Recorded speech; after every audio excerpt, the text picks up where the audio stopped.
Hi, I'm Jason Hicks, and I'll be going through the ThermaBlend ThermaBlend control system.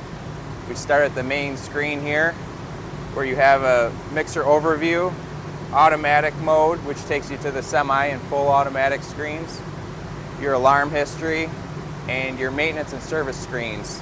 Some of these will be password protected for the customer, depending on who you want to have access to these different screens. We also have manual control options if that is what you prefer, but we typically have all of the control done on the HMI touchscreen.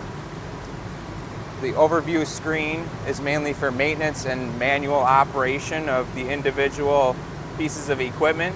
You can open and close doors, open and close covers, and run individual motors. We currently have the safety circuit tripped, so you can't operate these.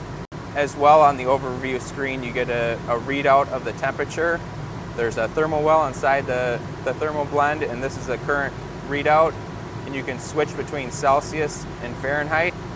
And then we can go to the automatic screens. This is a fully automatic sequence that's been set up. We just called it test. But once you have the correct access, you can go inside and edit different recipes and add different steps that are set up within the semi-auto mode. And every operator should have access to the different recipe files. And to start any recipe, you just go to the first step and press the start auto sequence, and it'll run down each step to the different parameters that you have set up within that step. Within that step, you have speed and direction set points for the agitators, run times for the agitators, and different requirements for what you need on your discharge doors or valves, as well as whether you need the cover to be closed or open depending on whether you're loading product, discharging product, or cooking product. There is also a vacuum mode. This allows you to pull close to full vacuum on your product. In there, you'll see that the doors are required to be closed as well as the cover, otherwise you wouldn't be able to pull vacuum on the product inside. You would also have the option to two different types of discharge. That's the standard discharge, where it'll fully discharge the product out the discharge doors. However, there's also the drain option, where that will allow the agitators to run in the reverse direction, pulling the product away from the discharge doors and allowing liquid to run out. Press this button to go back to semi-auto, which I mentioned earlier. And in this sequence, you can run any one of these individual steps just one at a time. This is for a more controlled batch sequence, whereas you don't want just going from one step to the next. You can just run any individual step one at a time.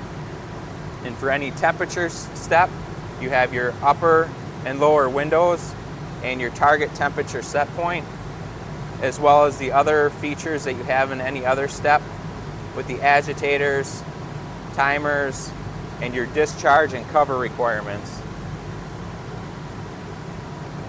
Then you go back to the main menu, and if there were any alarms, they would be displayed here. You can click on alarm history and see which ones have been triggered in the past.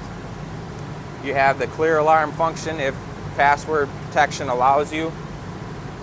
We also have the option to go into the config. That's the configuration of the HMI itself, where you may have to change the date, time, and location of your HMI.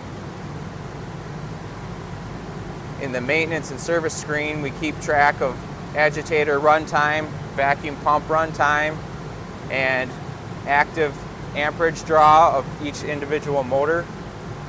And then for the maintenance team, they're able to reset those run times in between services. That was a brief overview of our ThermaBlend control system. If you have any further questions, please contact myself at ThermaBlend. Thank you.